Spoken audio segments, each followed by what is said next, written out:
one student is asking, so Ramesh sir, can you help this student? He or she wants to know that उसने सिर्फ 11th standard का syllabus पढ़ा है, 12th standard का syllabus उसने नहीं करा, तो कौन से ऐसे इंपॉर्टेंट चैप्टर्स हो सकते हैं कि वो क्वालिफाई कर सके उसको लेकर? सिर्फ 11th स्टैंडर्ड के सिलेबस से कैन वी क्वालिफाई जेई?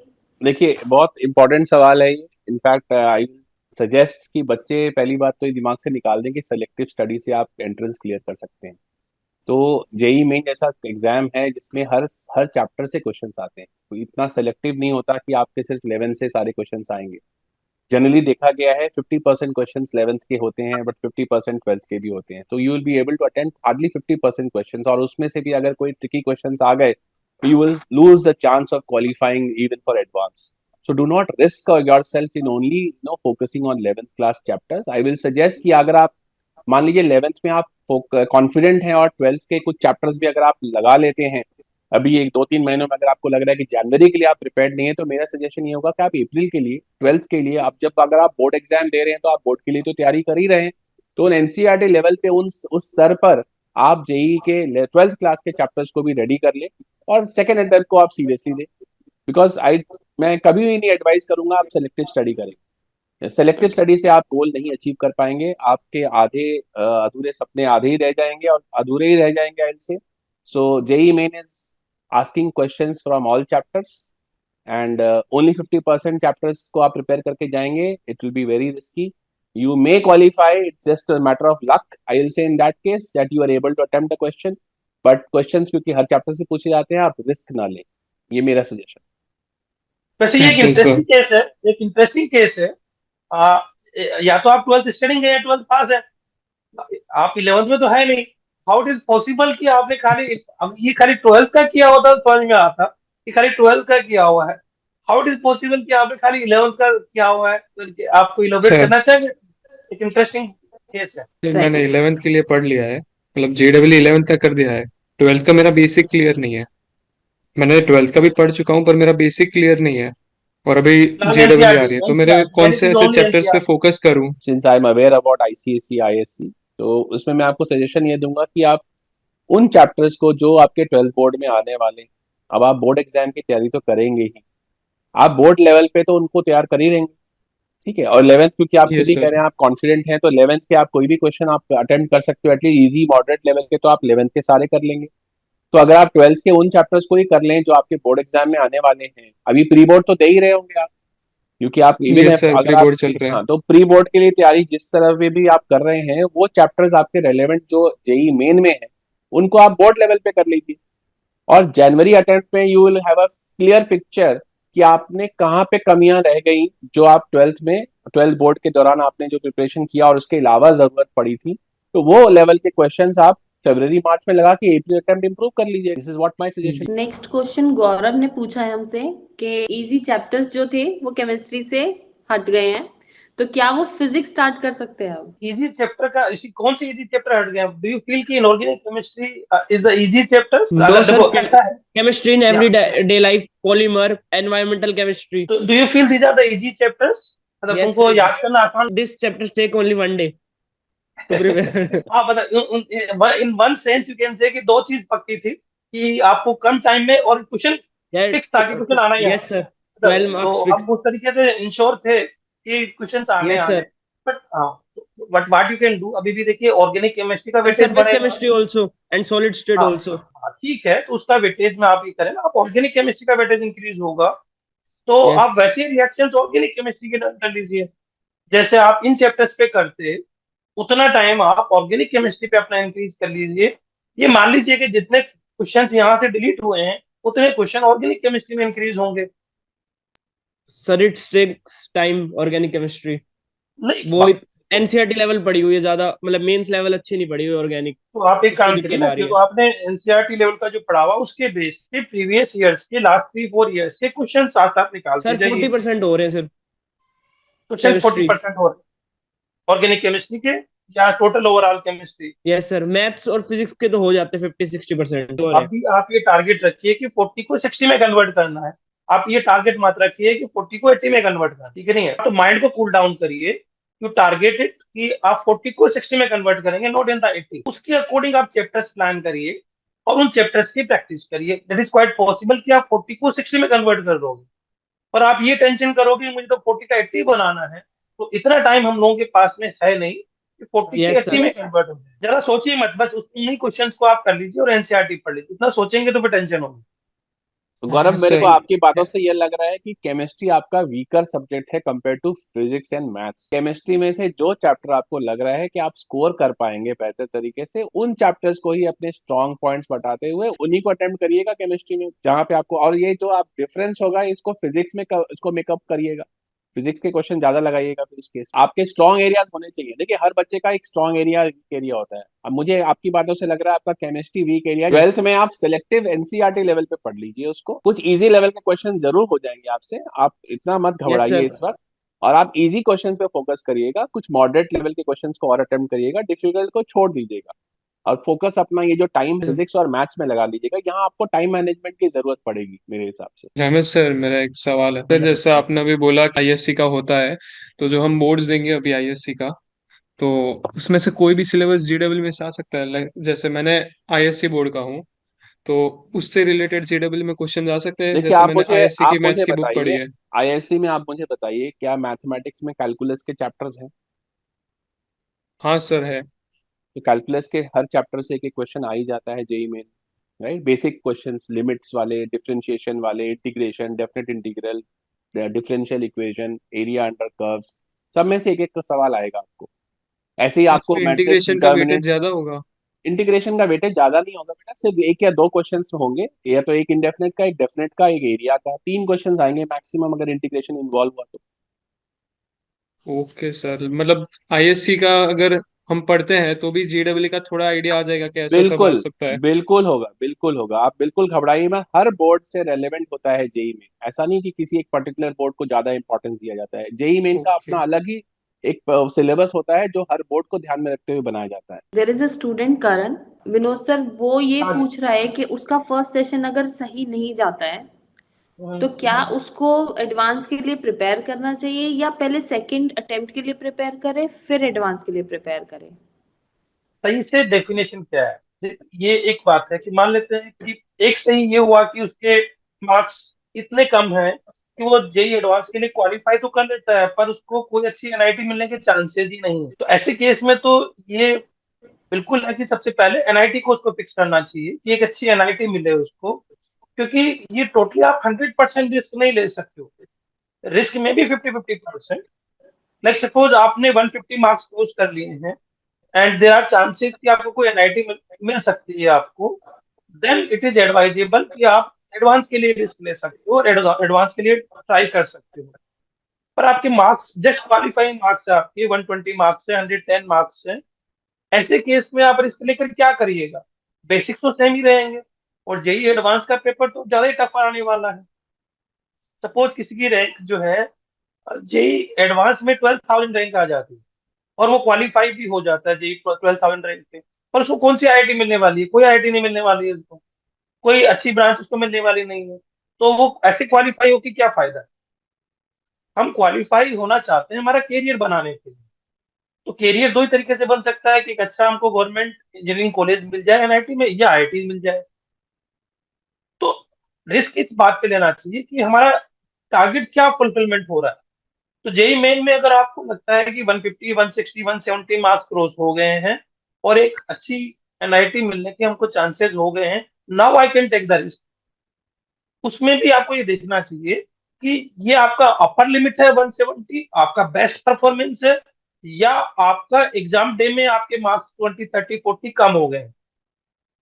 तो अगर आपको ऐसा लगता है कि एग्जाम डे की वजह से कम हो गया बट यू डिजर्व मोर, तो आपका इट मीन्स यही एडवांस के लिए आपको ट्राई करने का ज्यादा बनता है। पर आपको लगता है कि यही आपका बेस्ट था, नॉर्मली आपके मार्क्स कम आ रहे थे, जेई मेन में आपके हाईएस्ट मार्क्स आ गए, मॉक टेस्ट में आपके मार्क्स कम आ रहे थे, इसका मतलब है कि स्टिल अभी आपको जेई मेन के लिए ही और तैयारी करने की जरूरत है।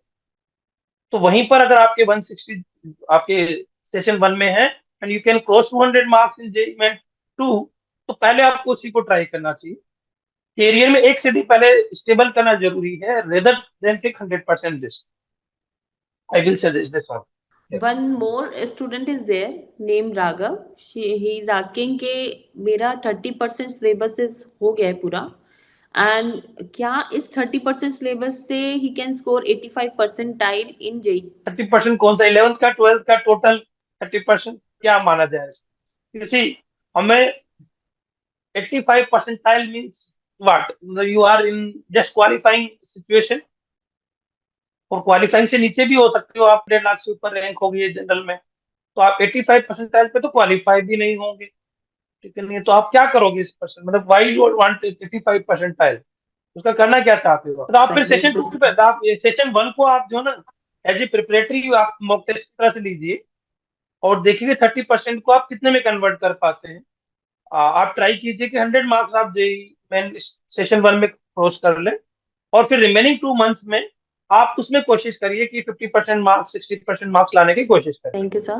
So, Ramesh sir, one student is asking कि if he or she is attempting mock test, so what will be the ideal procedure to do that?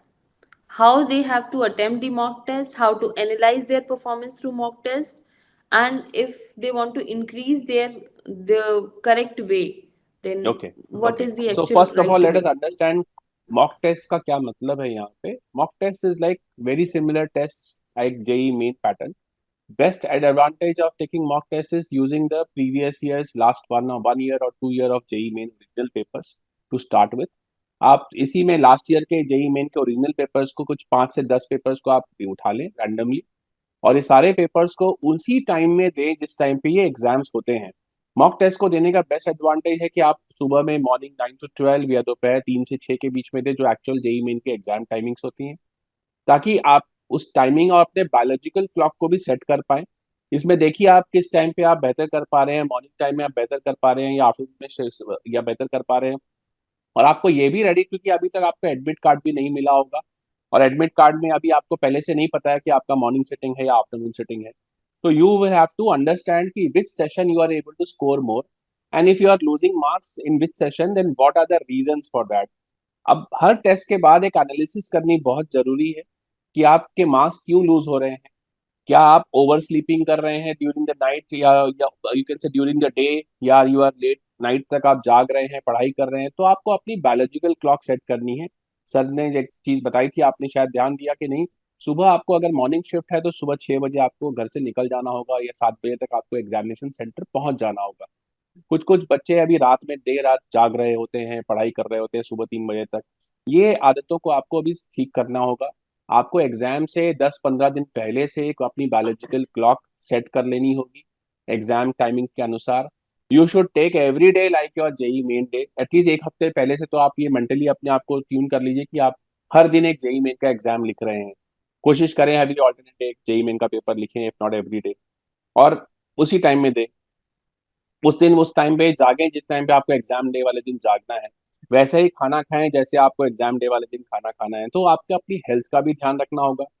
It is very crucial कि अभी इस समय आप बीमार ना पड़े, कि बाहर का खाना ना खाएं। अपनी हेल्थ का भी ध्यान दें, नींद को काबू में रखें, कुछ ऐसे डिस्ट्रैक्शन से अवॉइड करें जहाँ जिन जो आपका ज़्यादा टाइम कंज्यूम कर रहे हैं। नए बुक्स को नहीं छुएं, अपने ही हैंड रिटन नोट्स, अपने ही क्वेश्चन बैंक्स, इन्हीं से प्रिपरेशन करें और इन्हीं में अपने आप को सुधारें। क्योंकि जितना आप कंफर्टेबली प्रिपेयर करेंगे, आप डिस्कम्फर्ट में ना जाएं, आपका कॉन्फिडेंस लेवल उसके ऊपर डिपेंड करेगा। आप जितना नई नई चीज़ों को इस समय ट्राई करेंगे, उतना आपका कॉन्फिडेंस ब्रेक भी हो सकता है। तो best is that with in this constraints, with in this timing, आप अपने आप को मतलब प्रिपेयर करके रखें और मॉक टेस्ट दें, टेस्ट एनालिसिस करें, और एग्जाम टाइमिंग्स के दौरान ही आप अपने इन मॉक टेस्ट को दें। और टाइम मैनेजमेंट मैंने आपको बता ही दिया था, कैसे आपको टाइम मैनेज करना है। जब आप एक मॉक टेस्ट लिख रहे हैं, 2 राउंड्स में दें, अपना स्पीड चेक करें कि कितने क्वेश्चंस आप कर पा रहे हैं। एक एवरेज स्पीड 3 से 4 मिनट का अगर आप मेंटेन कर लेते हैं, तो आप 10 से 12 क्वेश्चंस आसानी से सॉल्व कर पाएंगे। तीनों सब्जेक्ट्स मिला के अगर 45 या 40+ क्वेश्चंस भी कर लिए, तो आपके 120 या 160 के आसपास नंबर आ सकते हैं। तो you will be on a safer side अगर आपने 15 क्वेश्चन हर सब्जेक्ट से लगा लिया। अदरवाइज अगर आप 10 से कम करेंगे तो ऑब्वियसली आपके फिर मार्क्स 100 से नीचे आने के चांसेस बढ़ जाएंगे। तो आप बॉर्डर लाइन पे रहोगे, मतलब आप क्वालिफाई तो कर जाओगे, बट उस रैंक का कोई फायदा नहीं होगा। आपको ना अच्छी गवर्नमेंट सीट मिलेगी, ना अच्छे ब्रांचेस मिल पाएंगे। So plan yourself properly before taking every test, set a target, set a goal कि इतने नंबर आपको लाने हैं। और हर टेस्ट में आप देखिए आप इम्प्रूवमेंट कितना कर रहे हैं, क्योंकि ये इम्प्रूवमेंट आना जरूरी है। और फाइनली आपको एग्जाम वाले दिन अपना बेस्ट परफॉर्म करना है। और एग्जाम वाले दिन के लिए एक चीज बताऊंगा, उस दिन को एक्सपेरिमेंट ना करें जो आपने पहले कभी ना किया हो। Thank you sir. So as आपने अभी बताया कि 120 टू 160 का स्कोर तो आपका सेफ स्कोर हो गया, तो what will be the safe percentile if we talk about the in terms of last years के परसेंटाइल? जो परसेंटाइल जेई एडवांस क्वालिफाई करने की थी वो 90.87 थी। इस बार एक्सपेक्टेड थोड़ा सा बढ़ेगा क्योंकि number of aspirants has gone above 12.3 lakhs, तो percentile can slightly increase to 91 92। तो student should at least attempt marks so that उनके मार्क्स 100 से ज्यादा जरूर आए आउट ऑफ 300, 100 से कम ना हो। अगर 100 से कम है they will be on the border line cases. 90 marks भी हो सकता है, मैं ये नहीं बोलूंगा 90 मार्क्स वाला क्वालिफाई नहीं करे, लेकिन वो बॉर्डर लाइन केस होगा, कुड बी हिट और मिस वाली बात होगी उसमें। बट सेफर साइड के लिए 100 मार्क्स जरूर लेके आए सो दैट आप सेफ जोन पे हो। But that is only for qualifying, इससे आपको कोई अच्छी एनआईटी सीट से अच्छी गवर्नमेंट कॉलेजेस की सीट नहीं मिली। और इन केस अगर किसी का गोल है कि आईआईटी ही आपको सीट चाहिए, आप एनआईटी जीएफआईटीज का कोई मतलब नहीं है, फिर भी एक ट्रिपल सेफर आईटी? साइड के लिए मैं बोलूंगा 150 प्लस मार्क्स जरूर लेके आए, 160 170 मार्क्स लाना जरूरी है। ओके। अगर आप जेई के लिए सीरियसली तैयारी कर रहे हैं तो इतने आपके मार्क्स आ भी जाएंगे। अगर आपने सीरियसली तैयारी की है तो डेफिनेटली मैं बोलूंगा आपके कॉन्सेप्ट तो स्ट्रांग होंगे ही। आपको सिर्फ अपने टाइम मैनेजमेंट, स्पीड और एक्यूरेसी के ऊपर फोकस करना है और करीब करीब 12 से 15 क्वेश्चन हर सब्जेक्ट में लगाने हैं, जेई मेन में। You will stand a chance to qualify both. Thank you sir. So Vinod sir, एक क्वेश्चन है आपसे।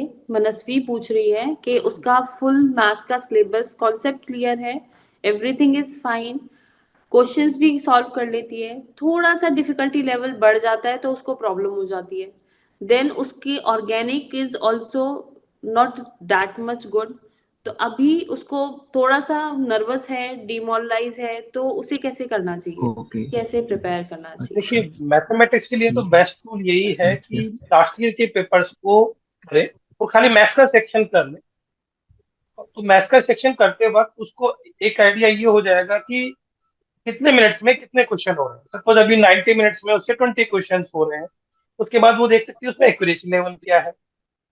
फिर उनको ब्लॉक्स में डिवाइड कर सकती है कि इन इन चैप्टर्स के क्वेश्चन तो मेरे से बिल्कुल करेक्ट हो जा रहे हैं और बाकी चैप्टर्स में मुझे भी रिवीजन करना है। तो दो चीजें इससे होगी, एक तो उसका ये मालूम चलेगा कि मैथ्स में टाइम कितना लग रहा है। मैथ्स स्ट्रॉन्ग है, ठीक है, लेकिन डिफिकल्ट भी है जेई मेन के लिए। तो कितने टाइम में कितने क्वेश्चन हो रहे हैं वो प्लान करना है कि अगर 1.5 घंटे मैथ्स में लग रहा है तो रिमेनिंग 90 मिनट्स में उसको केमिस्ट्री और फिजिक्स दोनों करना है। ये भी इसको एक प्लानिंग देखनी है। तो ये अगेन मॉक पेपर से ही होगा। खाली मैथ सेक्शन भी अटेम्प्ट किए जा सकते हैं, बहुत सारे पेपर्स हैं। लास्ट ईयर लगभग 24 पेपर्स हुए हैं, उससे लास्ट ईयर 48 पेपर्स हुए हैं। इतने पेपर्स ऑलरेडी 22 23 के हैं। तो these papers are already sufficient for the mock practice. तो इन प्रैक्टिसेस को ये आइडिया लग जाएगा कि एक्चुअल में करना क्या है। देखिए, ऑर्गेनिक केमिस्ट्री शॉर्टकट में नहीं हो सकती है। तो इस वक्त तो फिर अगेन एक ही बात मैं सजेस्ट करूंगा कि मॉक पेपर के बाद में जो क्वेश्चन नहीं हो रहे हैं उन क्वेश्चन को एनसीईआरटी से देखें या डायरेक्टली याद कर लें कि इस रिएक्शन का ये प्रोडक्ट है, इस रिएक्शन से ये मिलता है, रिएजेंट्स याद कर लें। क्योंकि अभी कुछ भी नया करेंगे इट रिक्वायर्स टाइम। वो सेकंड सेशन के लिए प्लान कर सकते हैं, इस फर्स्ट सेशन के लिए नहीं। फर्स्ट सेशन में तो मान लेते हैं आपने 500 क्वेश्चन ऑर्गेनिक केमिस्ट्री के लास्ट 2-3 ईयर्स के कर लिए, उसमें से 300 आपसे हो गए, 200 क्वेश्चन नहीं हुए। तो it means you have to remember 200 statements. यहाँ क्वेश्चन रिवाइज रिपीट भी हो जाते हैं। नॉर्मली मोर और लेस उसी सिलेबस में से क्वेश्चन आते हैं। तो देयर इज नो हार्म कि आप उन रिएक्शंस को डायरेक्टली याद कर लें लिखकर। तो that is the best way right now to increase your marks for session 1 as time is less. Short term goal की प्लानिंग अलग होगी, लॉन्ग टर्म गोल की प्लानिंग अलग होगी। तो इस वक्त आप कोई नए कॉन्सेप्ट जाके नहीं कर सकते, नई बुक्स जाके नहीं कर सकते। तो मार्क्स इंक्रीज करने के लिए यही कर सकते हैं कि जो क्वेश्चंस आपसे नहीं हो रहे हैं उन रिएक्शन को सीधा सीधा लर्न कर लें। एक्सक्यूज मी सर, हम्म। सर वो तो क्वेश्चन याद कर लेंगे, वो तो रट्टा ही हो गया। ऐसे जो रट्टाई क्वेश्चन तो थोड़े अच्छा, तो उससे पहले अभी आप जब कह रहे थे एनवायरमेंटल केमिस्ट्री, उसमें क्या कर रहे थे? रट्टा के अलावा क्या कर रहे थे उसमें? सर वो ही तो रट्टा था, वो मतलब पढ़ तो लेना फिर तो मतलब। मतलब रट्टा ऐसे करो या रट्टा वैसे करो, मार्क्स से मतलब है ना। मतलब आपको इस बात से क्या इमोशनल होना है कि उसी चैप्टर से रट्टा करूंगा मैं, किसी कोई चैप्टर में आप जो रिपीट हो रहे हैं मतलब उसको याद कर लो डायरेक्ट। वही बात करो ना, शॉर्ट टर्म गोल ऐसे ही हो सकता यस है भाई। सर। अब हमको लॉन्ग टर्म प्लानिंग तो एक अलग प्लानिंग होगी ना, साल भर हमारे पास है नहीं कि आप कॉन्सेप्ट जाके लर्न करोगे, हेलो, नई बुक आवाज नहीं आ पढ़ोगे, रही। उतना टाइम कहाँ है आपके पास। अल्टीमेटली तो ओके। आपका देखो, आपकी आपकी नॉलेज की वजह से सिलेक्शन नहीं होना है, आपके मार्क्स की वजह से होना है। First you have to understand कि ये सारी स्ट्रेटेजी आपके नॉलेज बढ़ाने की नहीं कर रहे हैं हम डिस्कस, आपके ये मार्क्स को इंक्रीज करने की कर रहे हैं। और आपको रैंक मार्क्स से मिल रही है, नॉलेज से नहीं। किसको क्या पता क्या नॉलेज है आपके पास। और गौरव नॉलेज एक और रखो चीज मार्क्स है, में। आपका गोल एडवांस है कि जेई मेन है, ये अगर आप क्लियर करेंगे तो हम आपको सर हेल्प कर जेई सकते हैं। मेन, हाँ, तो फिर टोटली आप जेई। ये रट्टा जो आप रोट लर्निंग की बात कर रहे हैं इससे भी आप मार्क्स ला सकते हैं, बट आपको एडवांस के लिए कहीं से भी हेल्पफुल नहीं होगा। अभी सर हम खाली मेंस में शॉर्ट तो टर्म लगता गोल है की रट। बात करें, दो दो तीन वीक में आप क्या कर सकते रावत सर, वो मैथ्स में कौन से ऐसे इंपॉर्टेंट टॉपिक्स है जिसका वेटेज ज्यादा होगा और उससे देखिए, मार्क्स मैंने को आपको सर पहले कर सकते बताया हैं? कि हर चैप्टर से क्वेश्चंस आएंगे, फिर भी मैं आपके नॉलेज के लिए बता देता हूँ। मैथ्स में जैसे 12th क्लास में कैलकुलस और अलजेब्रा के चैप्टर्स होते हैं, आपने अभी बताया कैलकुलस के चैप्टर्स हैं, तो अलजेब्रा के चैप्टर्स हो गए, probability, 3D vector, matrices, determinants, इन सारे चैप्टर से एक एक क्वेश्चन जरूर आएगा। मेंस और एडवांस का सिलेबस होता है वो ऑलमोस्ट सेम ही होगा या थोड़ा डिफरेंस आएगा? देखिए, एडवांस में अभी तक कोई भी सिलेबस ट्रंकेशन नहीं हुआ है। जो जेई मेंस के चैप्टर हटे हैं वो सिर्फ जेई मेन से हटे हैं। जेई एडवांस में कंप्लीट सिलेबस है, आपको जेई एडवांस के लिए सारे ही चैप्टर्स पढ़ने हैं। हैं। इट इज नॉट सफिशिएंट बेटा, कि in organic chemistry we can not do fraction wise. When you say GOC, general organic chemistry, तो it include the complete organic chemistry. The complete organic chemistry itself is general organic chemistry. So where you cut it, see, all the chapters are included in general organic chemistry itself. So what is the boundary of general organic chemistry? So the boundaries are that we can do the questions of compare the acidity, basicity, and the effects, the steric hindrance Yeah, effects. but it means that conceptually you should be strong, then you should know all the basics of hybridization, inductive effect, resonance, hyperconjugation.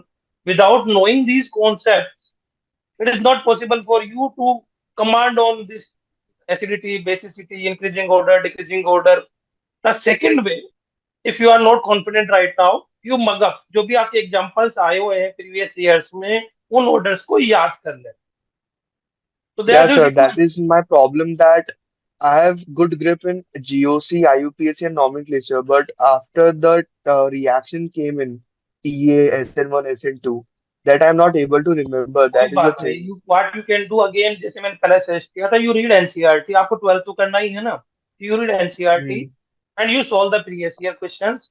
देखिए again, it is the short term planning. I am not saying this should be the long term planning, but right now we have the lesser time, we have to do board also and we have to do JEE Main also. तो to increase your marks, the best strategy कि आप NCERT की reaction सी organic chemistry है, जो बाकी chapters है, because any how आपने pre board दिया होगा या देने वाले होंगे, आपको बोर्ड देना ही है, तो वो रिएक्शन तो वैसे भी आपको लर्न करनी है ना। उन्हीं चैप्टर्स को लर्न करिए और उन्हीं चैप्टर से रिलेटेड प्रीवियस ईयर के जो मॉक पेपर्स हैं जेई के लास्ट 2-3 ईयर्स के, वो कर लीजिए। You will get the clear cut But idea कि at least you will be able to solve 4 or 5 more questions in organic but chemistry. but sir, according to me, अगर organic अगर अब start करने जाऊं मैं रिएक्शन एनसीईआरटी से भी, तो बोर्ड तो उसमें करोगे ना, what I am saying, board तो करोगे ही ना आप। आई एम नॉट सेइंग ऑर्गेनिक करो, पर बोर्ड की प्रिपरेशन तो आप करोगे। सर बट मैं ऐसा मतलब मैं ऐसा सोच रहा हूँ कि अगर ऑर्गेनिक अप करने से अच्छा अगर मैं फिजिकल के जो बचे कुछ चैप्टर है उन पे अगर स्ट्रॉन्ग हैंड बना लूं और इनऑर्गेनिक के भी बना अच्छे लो से क्वेश्चन बना कर लो लूं। बना लो, आई गॉट योर पॉइंट। मैं दूसरी पॉइंट ऐड कर रहा हूँ, क्या बोर्ड की आप पेपर देने जाओगे तो ऑर्गेनिक केमिस्ट्री का क्वेश्चंस नहीं सॉल्व करोगे वहां पे। इजी क्वेश्चंस हर एक चैप्टर से करना जरूरी है, एटलीस्ट एनसीईआरटी लेवल के। इवन आपको कोई एक चैप्टर टफ लगता हो किसी भी सब्जेक्ट में, आप उसके एनसीईआरटी लेवल के क्वेश्चंस को तो रेडी रखो ही, क्योंकि आपको हो सकता है वो एक आसान सा क्वेश्चन एक डिफिकल्ट से चैप्टर से आ जाए जो आपको डिफिकल्ट लगता हो, तो वो आसान क्वेश्चंस तो आपको करना ही चाहिए। तो आपका एम क्या है कि ऑर्गेनिक केमिस्ट्री में सफिशिएंट मार्क्स आप ले आओ। तो बोर्ड के जो आप तैयारी कर रहे हो, उसी तैयारी के बेस पे ही आप कुछ क्वेश्चन निकालने की कोशिश करो प्रीवियस ईयर के। जितने क्वेश्चन हो जाते हैं ठीक है, एक सफिशिएंट नॉलेज आपको हो जाएगी। Sir, is one shot sufficient to cover organic chemistry basic NCERT level? One shot means you should able to learn the reaction. अगर आपको एक शॉट में हो जाती है तो एक शॉट में, दो शॉट में होती है, दो शॉट, आपको एनसीईआरटी की रिएक्शंस कितने टाइम में लर्न हो जाती है उतने शॉट में करिए। आप No, named sir, I was reactions करिए, talking about named reactions YouTube करिए। one-shot videos. नहीं नहीं नहीं, हम उसकी बात नहीं कर रहे हैं। हम ये कह रहे हैं कि अगर आप कोई केमिस्ट्री के नेम्ड रिएक्शंस का एक चार्ट बना लें, उनको याद कर लें। कुछ बेसिक Hmm. होते हैं, नो बेसिक रिएक्शंस होते हैं हर चैप्टर में, वो कर लें। जैसे सर ने बताया, अपना जीओसी पढ़ लें, आइसोमरिज्म और ये सब चीजें बेसिक्स कर लें, तो उससे भी आपको काफी मतलब हेल्पफुल मिल सकता है। हाइड्रोकार्बन चैप्टर पढ़ लें, अल्डिहाइड, कीटोन, मतलब कुछ स्टैंडर्ड रिएक्शंस होते हैं हर चैप्टर में, आई बिलीव। तो उन स्टैंडर्ड रिएक्शंस को ही पढ़ लें, उन्हीं से डायरेक्ट क्वेश्चंस आ जाते हैं कभी कभी। And sir, physics is my strong mock paper, but sometimes physics section is very tough, easy and scoreable. So what should I do to increase my score if physics came tough? And if chemistry, I am not confident about. And maths, I have coverage of syllabus, but I'm not confident about the every chapter. There are some questions which are not does not click in my mind.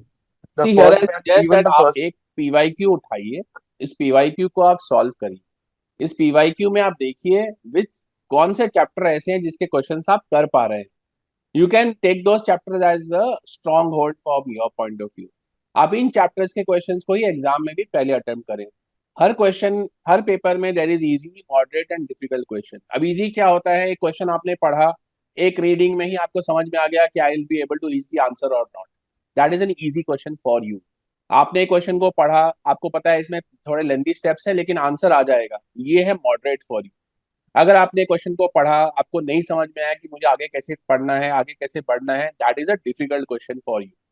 This is how you must categorise the question first. और एग्जिकल्ट को छोड़ना है, easy और moderate जितने ज्यादा कर सकते हैं वो आपको करना है, इजी एक भी नहीं छोड़ना। मेरा सिलेबस कवरेज इंपॉर्टेंट चैप्टर्स का हो चुका है, वो फिर भी मैं मॉक टेस्ट में अच्छा स्कोर नहीं कर पा रहा हूँ। मतलब 50-60 मार्क्स से ऊपर नहीं बढ़ पा रहा हूँ मैं। मतलब ओके, मुझे दैट मीन्स चैप्टर्स यू का नीड कंसेप्ट मोर पता है। मोर क्वेश्चंस, प्रैक्टिस की जरूरत है आपको। आप एक काम करिए, एग्जाम्पलर जैसे एनसीईआरटी के एग्जाम्पलर्स को लेके सॉल्व करिए। You okay, need more practice of easy levels of other questions also.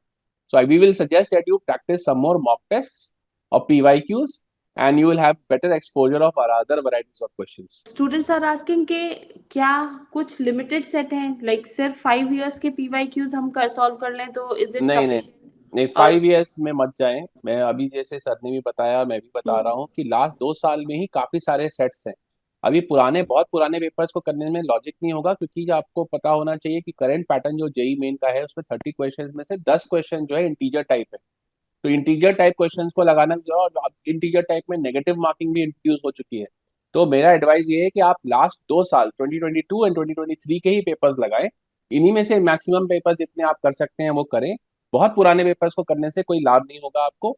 और अगर 2023 के ही आपने सारे पेपर्स लगा लिए, that will be also more than enough considering the time left now, right. तो ज्यादा पुराने पेपर्स में आप मत जाएं। करंट सिलेबस के हिसाब से आप अभी, क्योंकि सिलेबस भी ट्रंकेट हो चुका है, तो करंट सिलेबस के हिसाब से करंट पैटर्न के पेपर्स को ही सॉल्व करें।